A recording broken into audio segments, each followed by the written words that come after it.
John Harris walked into Mark's diner as the soft chime of the door echoed in the quiet afternoon. He had been a regular here for years, having spent much of his life traveling around the world. As a soldier, now that he was back in town, he liked the simplicity of a warm meal and a quiet corner where he could eat in peace. Today was one of those days when he simply wanted to forget the chaos of life and enjoy something familiar. The smells of sizzling bacon and fresh coffee filled the air, and the chatter of a few scattered patrons gave the diner a sense of calm. He took his usual seat by the window, the one that overlooked the street, where the sun gently filtered through the blinds, casting long shadows across the table. He smiled softly, remembering the days when things were simpler, when he didn't have to explain himself to anyone. His jacket still had the military insignia faintly visible on the sleeve, though the years had worn it down to a soft fabric. The once crisp patches now blurred in the fabric's texture. He didn't need to announce who he was to the people around him.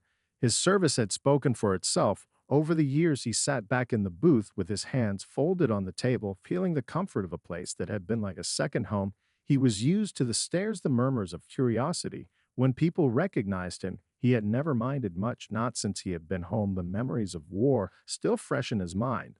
But it was something he lived with his whole life, a war that didn't always stay in the past. Mark, the owner of the diner, came around to take his order. A short, middle-aged man with a gruff demeanor and a furrowed brow. Mark had been running the place for over a decade, and as far as John knew, they had never exchanged more than pleasantries over the years. Today was no different. Mark approached the table with a half smile, but it didn't quite reach his eyes. There was something off about him today. John noticed it immediately. The way his hand hesitated for just a moment as it reached for the notepad in his pocket, the way his eyes flickered over John before looking away quickly. John let the moment pass, giving Mark the benefit of the doubt. Sometimes people were just having a bad day. But as Mark stood by the counter scribbling down his order, John could feel the weight of the unspoken tension in the air, like a storm cloud, just waiting to burst. Mark set the pen down and glanced over at John again. His smile had faded, replaced by something sharper, something colder. It was a look John had encountered before in other places and other times, people who looked at him as though he didn't belong, as though his presence in a place like this was some kind of mistake. Mark cleared his throat and said in a low voice, just loud enough for John to hear, "I hope you're not expecting anything special. We don't exactly cater to your kind here." John's heart skipped a beat, but his face remained unchanged. He had faced much worse in his life and had learned long ago that sometimes silence was the only weapon one needed. He nodded slowly as he looked Mark in the eye, trying not to let the hurt and anger show. "I'll just have the meatloaf," he said, his voice calm, his hands steady. Mark didn't respond right away. He turned to walk back to the kitchen, but his eyes lingered on John for a moment too long. John felt the sting of the remark still hanging in the air, like a cloud that refused to disappear, but he didn't let it shake him. He had fought for his country and was still fighting in ways people would never understand. But today he just wanted a meal. Mark returned to the kitchen without another word, but John could feel his eyes still lingering on him through the small opening in the door, the chef's window that separated the dining area from the kitchen. John knew Mark was watching, but he didn't look up from the menu in front of him. Instead, he focused on the simple words printed on the page, as if they could provide him some sense of peace. He had been through far worse than this, and he wasn't about to let a few poorly chosen words ruin his meal. Mark's earlier remark, though sharp and unkind, wasn't the first time John had encountered such prejudice. Over the years, he had learned to let it roll off his back like rain on a tin roof. It was easier that way, to stay calm, to keep his mind focused on things that mattered. The lessons learned in combat had taught him that much there was no use in reacting to the ignorant thoughts of others. The more he showed he was unbothered, the more people like Mark would retreat into their own discomfort, feeling the weight of their own actions. John sat back in his seat, glancing out the window. The sun was bright, but the streets were mostly empty. It was a quiet day in the town. But in that moment, it felt like the silence was a shield protecting him from the sting of Mark's words. He could hear the clattering of silverware and the murmur of voices from the other patrons, but none of them paid attention to him. They were all too absorbed in their own worlds. John's attention shifted when he noticed the sounds of footsteps approaching the table from behind him. He didn't have to turn around to know it was Mark returning with his meal. Mark set the plate down with a bit more force than necessary. John glanced up, but didn't speak instead. He just nodded his thanks. Mark didn't leave immediately, though he lingered there, hovering for a moment as if he were waiting for something. He looked at John with a kind of curiosity that felt more like judgment than anything else.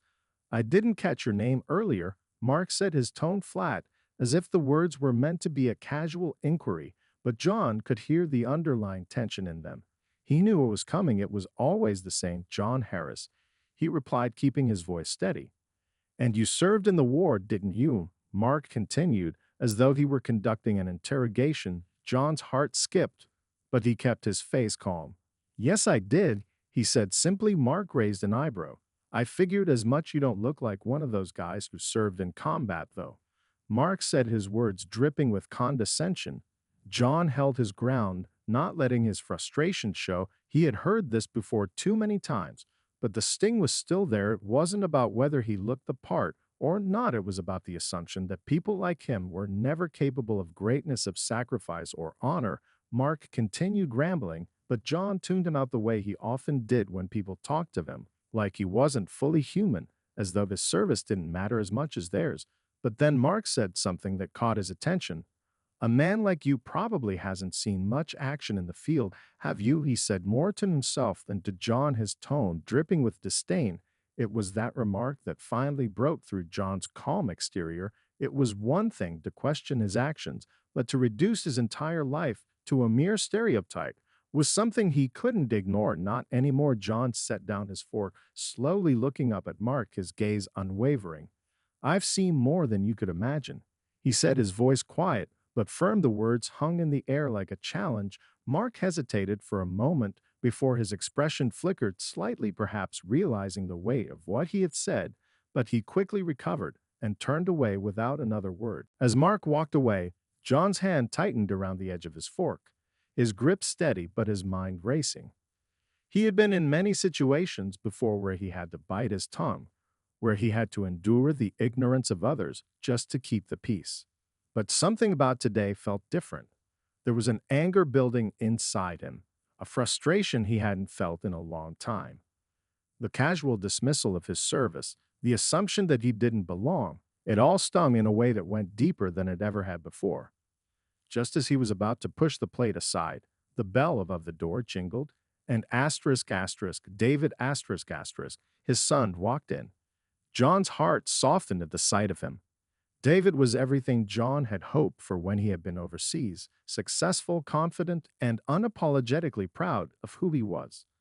As David stepped into the diner, his sharp eyes immediately noticed the tension in the air. He saw Mark behind the counter, the way the man had looked at John, and his shoulders stiffened.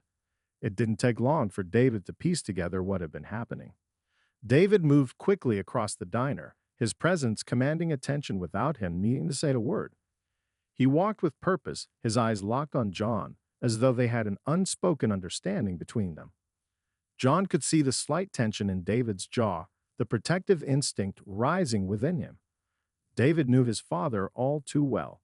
He could tell when something wasn't right, and he wasn't about to let anyone disrespect him. "Hey, Pops," David said as he slid into the booth across from John, offering him a smile. "How's everything going?" John gave a tight smile in return, trying to mask the underlying irritation, but David could read him like an open book. He didn't need to ask twice. "Something's off," David added, his voice dropping lower as he glanced around the diner. He spotted Mark, who was still at the counter, glancing over every so often with a look of discomfort. David didn't need any more clues. His protective instincts kicked in, and he reached across the table, placing his hand on his father's. "What happened?" John sighed and leaned back in the booth, glancing at Mark again before answering. "The usual," he said softly, but there was a weariness in his tone. "Just another person who doesn't think I belong." David frowned, his expression darkening. What did he say? John hesitated for a moment, taking in the calmness of his son's voice. He didn't want to drag David into this, but he also knew his son wouldn't let it slide. "He questioned my service," John said, the words hanging heavily in the air. "Said I didn't look like someone who had seen combat." David's face tightened at the insult, his eyes narrowing as he looked toward the counter. He had heard enough. The injustice of it all lit a fire inside him. He had spent his life defending people's rights, speaking out against inequality, but this was personal. His father, a man who had served this country with honor, was being belittled by someone who didn't even know the first thing about sacrifice. I'm going to handle this, David muttered under his breath, his voice low and determined. He didn't wait for his father to respond, already pushing himself out of the booth.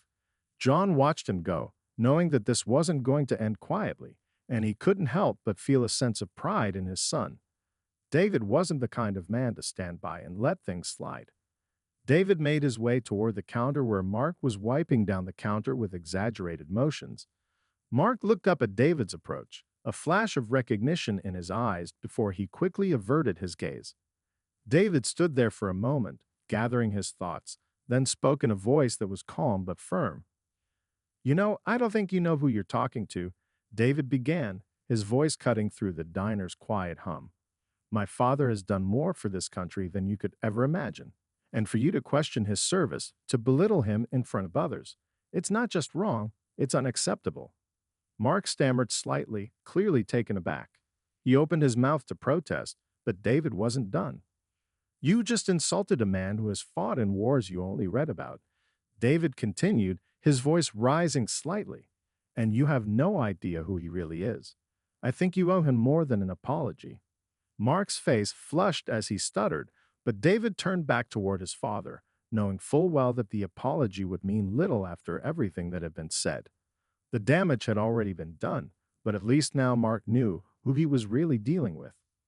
John met his son's gaze across the diner, a look of pride and gratitude in his eyes. Today, David had stood up for him, not as a son, but as a man who understood the value of respect, of honor, and of justice. The tension in the diner hung in the air, thick and almost palpable. Mark stood behind the counter, his hands trembling slightly as David's words echoed in the small space. He had underestimated David, hadn't realized who he was dealing with. But what made him truly uneasy wasn't just the words.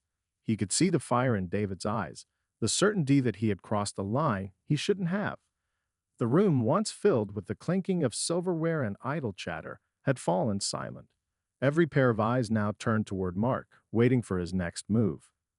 David stood with his back straight, his arms crossed as he eyed Mark with unwavering intensity.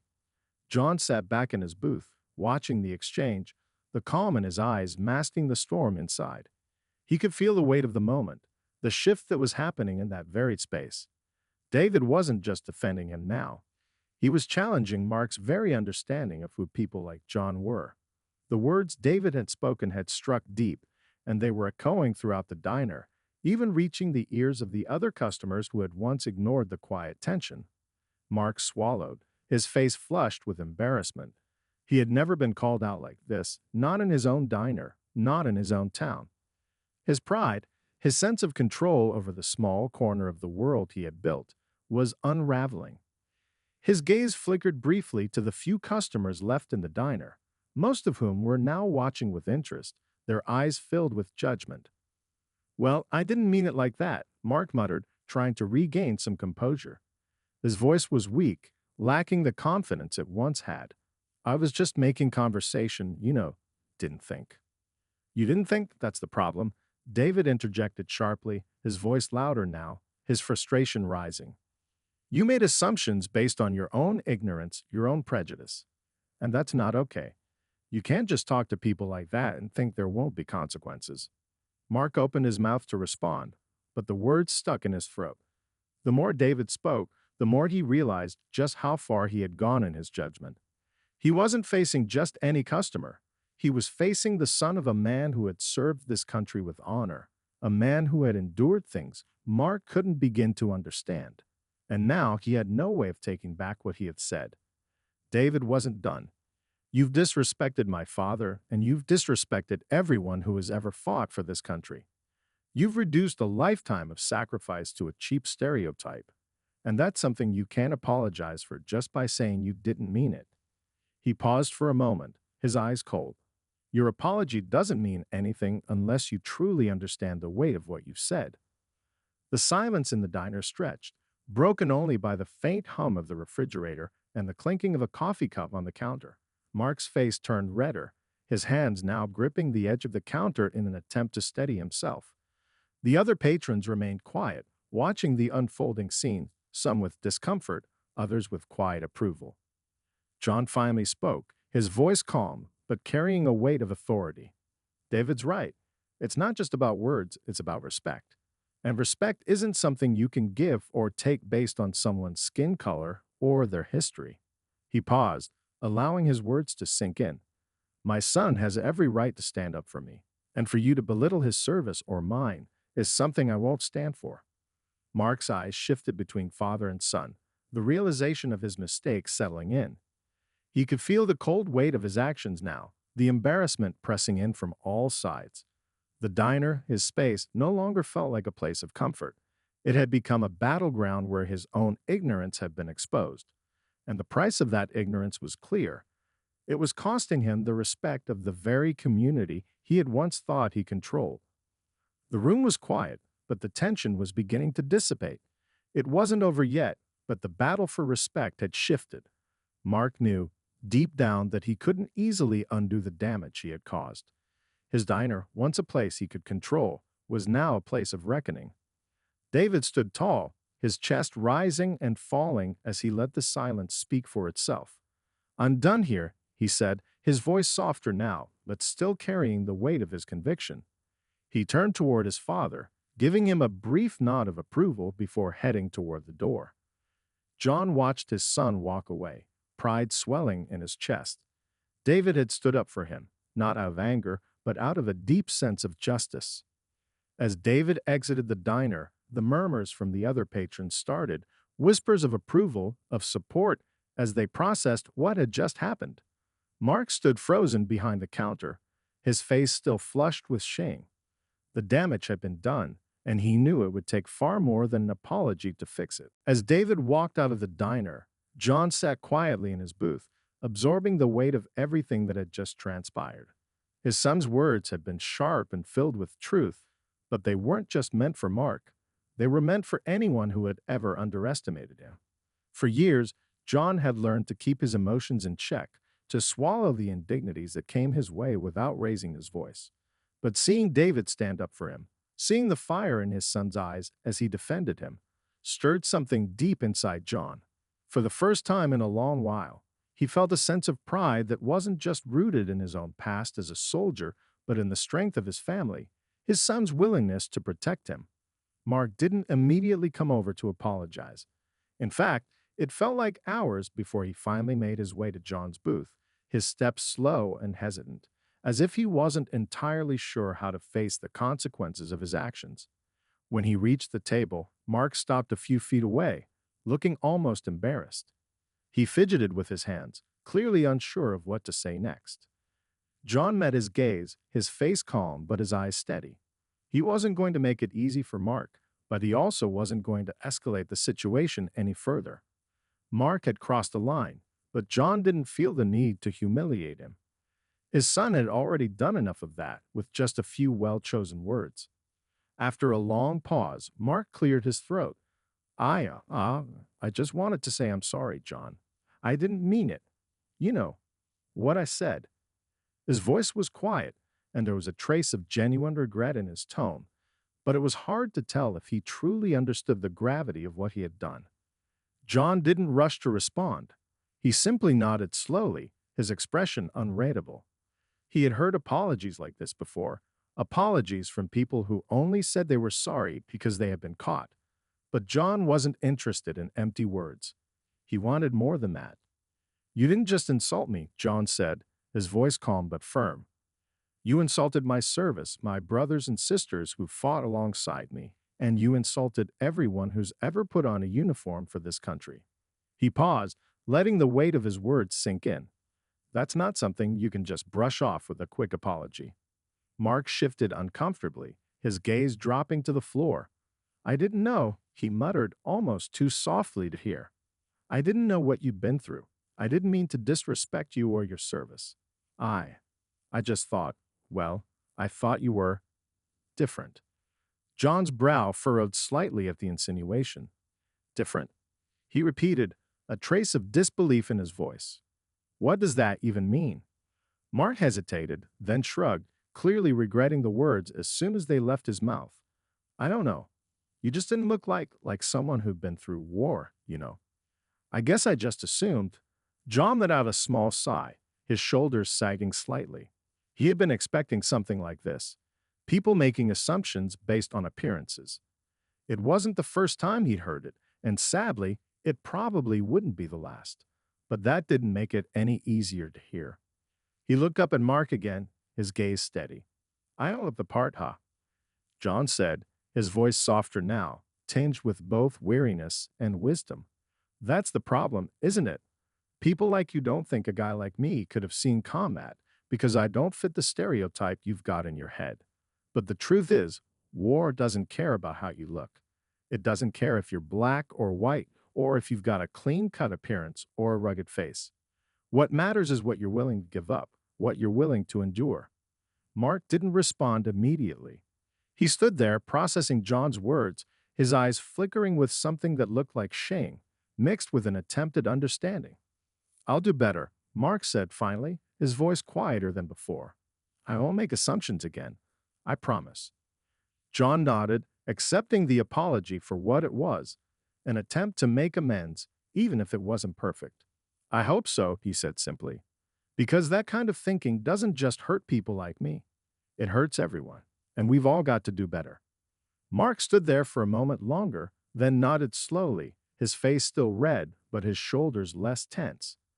He walked back to the counter without another word, leaving John alone at the table. John exhaled deeply, his eyes moving to the door where David had exited just minutes earlier. His son's words, his actions, had turned the tide in that diner. They had forced Mark to confront his own ignorance in a way that John's words alone might not have been able to do. As John sat in the quiet aftermath of the confrontation, he realized that sometimes change didn't come from grand gestures or speeches. It came from standing your ground, from refusing to let ignorance go unchallenged. And today, with his son at his side, John had done just that. The hum of the diner slowly returned to its usual rhythm after the tension-filled encounter. Mark had retreated to the back, probably to regain his composure, while John sat quietly in his booth. His mind was still racing, replaying the moments that had unfolded. David's fiery defense of him had given John a sense of strength he hadn't realized he was missing. It wasn't just about the words spoken, but the quiet realization that he wasn't alone. His son had stood up for him in a way he hadn't expected, in a way that made him feel seen, valued, and understood. John couldn't help but feel a swell of pride in his chest. He had raised David to be strong, to stand up for what was right, no matter the cost. Today, David had not only stood up for him, but had stood against the ignorance and prejudice that so often went unchecked. It wasn't the first time John had felt the sting of racism, but it was the first time in a long time that someone had fought back on his behalf. And that, more than anything, was a powerful reminder that the fight for respect and equality didn't end with him. It would continue through his son. As the minutes ticked by, John slowly finished his meal. It wasn't the best food he had ever eaten, but it was satisfying enough. He stood up, tossing a few bills on the table to cover the check, before making his way to the door. Mark had reappeared, standing behind the counter, his eyes cautiously following John's every move. John met his gaze for a moment but said nothing. There was no need for more words. The damage had been done, but so had the lesson. John didn't need an apology to feel like he had been heard. It had been clear to him that Mark would think twice before judging anyone based on appearances again. As he stepped out into the cool air, John spotted David leaning against the side of the building. His son's arms were crossed, and he wore a look of quiet satisfaction, but his eyes softened when he saw his father approach. The moment their gazes met, David pushed himself off the wall, walking toward John with a slight grin on his face. You okay, Pops? David asked, his tone lighter than before, though there was still a sense of concern in his voice. John nodded, a small smile tugging at the corners of his lips. Yeah, John replied, I'm fine. Thanks to you. David chuckled, shaking his head. You didn't need me to defend you, you know. I just did what any son would do, what any decent person would do. His eyes softened with understanding. You've been through more than most people could ever imagine, Dad, and you've handled it with grace. It's time people started seeing that. John's heart swelled at his son's words. David had always been wise beyond his years, but hearing him speak like that was a reminder of just how much he had raised him right. He had taught his son that respect wasn't something that could be demanded. It had to be earned, and sometimes it had to be fought for. I'm proud of you, David, John said, his voice thick with emotion. You didn't just defend me.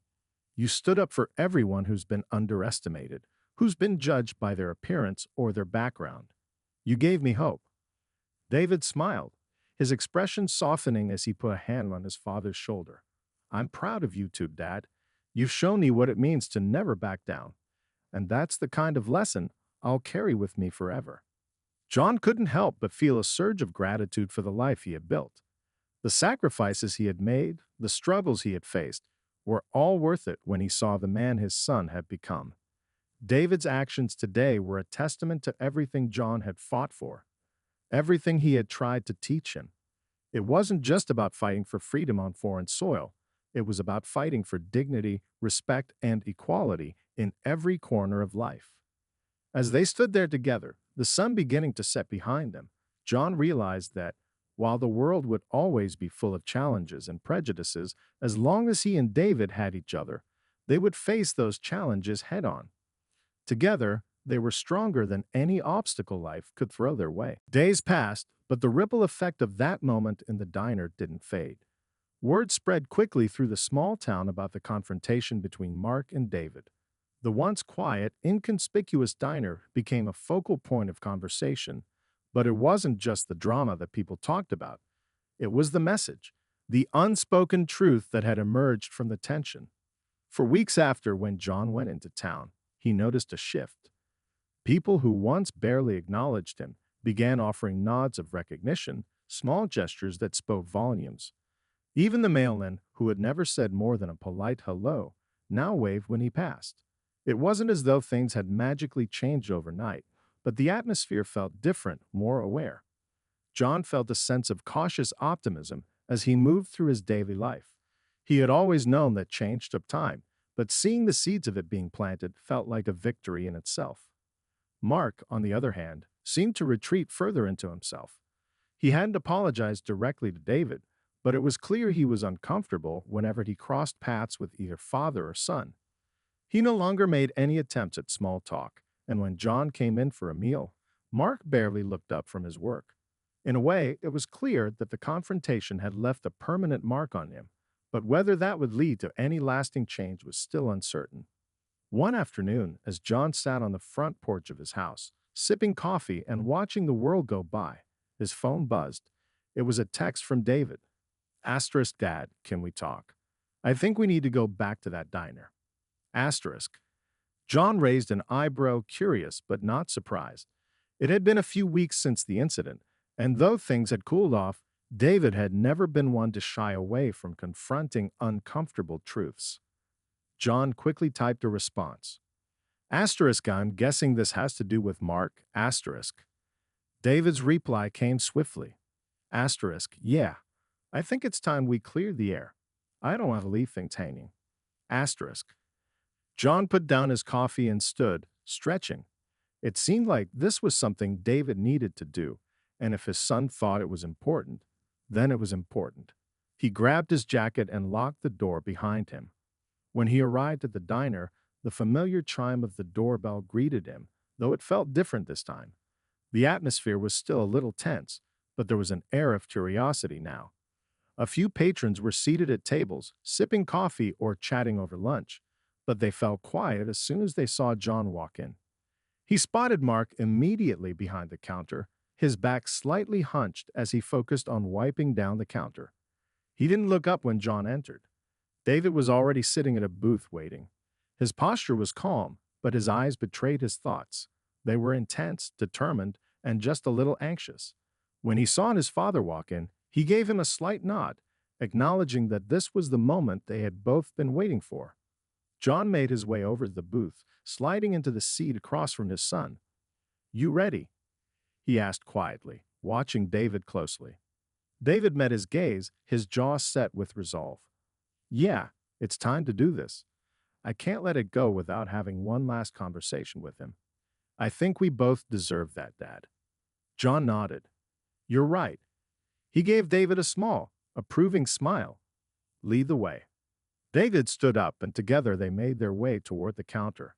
Mark noticed them approaching but didn't greet them. His hands stopped moving, and he stood frozen, unsure of what to do. David, taking the lead, stepped up to the counter and addressed him directly. "Mark," David began, his voice steady but firm, "we need to talk." Mark opened his mouth, but the words faltered before they could come out. He looked from David to John, his face flushed with a mix of unease and something else, regret, perhaps, or guilt. David didn't wait for Mark to speak first. He knew that the time for excuses had long passed. "I know you're still uncomfortable after everything that happened," David said, his voice calm but carrying an underlying strength. "But I think we need to clear the air for all of our sakes. What you said wasn't just a slip-up. It was an assumption based on ignorance, and we can't ignore that anymore." Mark swallowed hard, and John could see that he was struggling to find the right words. I wasn't trying to hurt anyone," Mark said quietly, his eyes downcast. "I was just thinking out loud, but I realize now how wrong that was." David studied him for a moment, then nodded. "It's not enough to just say it was wrong. You need to understand why. And you need to make it clear that you're ready to change how you think, how you treat people." His tone softened, but his words remained clear. "I want to believe that people can grow, Mark, but actions speak louder than words." John watched in silence, feeling a sense of pride in his son's maturity. David wasn't just forcing an apology. He was pushing for genuine change, for a deeper understanding of what had happened and why it mattered. Mark had a long road ahead, but this moment, this conversation, was the first step toward a real change in their relationship, and possibly in the town as a whole. The diner fell into an uneasy silence as Mark stood behind the counter, clearly wrestling with what David had just said. His eyes flickered between David and John, his hands stiff by his sides as if uncertain of how to proceed. John watched, feeling the weight of the moment. This wasn't just about an apology, it was about understanding, growth, and the courage to confront one's own biases. He knew David had the courage to speak the truth, but it was now Mark's turn to show he could listen and learn. Mark shifted, finally meeting David's gaze. I I never meant to make you feel that way," he said, his voice softer than before. "I didn't realize how deeply I was hurting you, or what those words really meant. I see that now, and I'm sorry." His eyes lowered to the counter for a moment, as if he was reflecting on his own actions. Then, looking up again, he added, "I wasn't raised like that, but I let my own narrow view of the world cloud my judgment, and that's on me." David didn't immediately respond, his expression neutral but calm. It was a quiet acceptance of what Mark had said, an acknowledgement that an apology had been made, but that the road ahead was still long. "I'm glad you understand," David said finally, his voice steady. "But it's not just about saying sorry. It's about proving you've learned, changing how you treat people from now on." "I want to believe people can change. I want to believe you can." Mark nodded slowly. "I understand. I'm not asking you to forgive me right away, but I'll show you. I'll show everyone." John observed the exchange with a sense of quiet approval. His son had handled the situation with remarkable maturity, pushing for understanding without seeking revenge or holding grudges. David wasn't asking for perfection. He was simply asking for accountability, for a genuine change that would extend beyond words. "We'll see it in your actions, Mark," David added before turning back to John. He gave his father a slight nod, signaling that the conversation was winding down. "Thanks for coming with me, Dad. I think we've said what we needed to say." John smiled, proud of his son's ability to navigate such a delicate conversation. "You did good, son. Really good." With that, David turned to leave the diner, John following close behind. The door chimed as they stepped into the cool afternoon air, the weight of the conversation still lingering between them. They stood on the sidewalk for a moment, both of them silent, but both feeling like they had done something important. It wasn't the end of the journey, not yet, but it was a step in the right direction. As they walked back toward the car, David spoke again. You know, I've been thinking a lot about what you said, about respect, how it's earned and not just given. I get it now. We all have to work at it. John glanced at his son, his heart full of pride. You're learning, son, and that's the most important thing. Life isn't about being perfect, it's about learning, growing, and doing better than we did before. David grinned, bumping his shoulder against his father's. I think I've got a pretty good teacher. The two shared a quiet laugh, the bond between them growing stronger in the shared silence of their walk.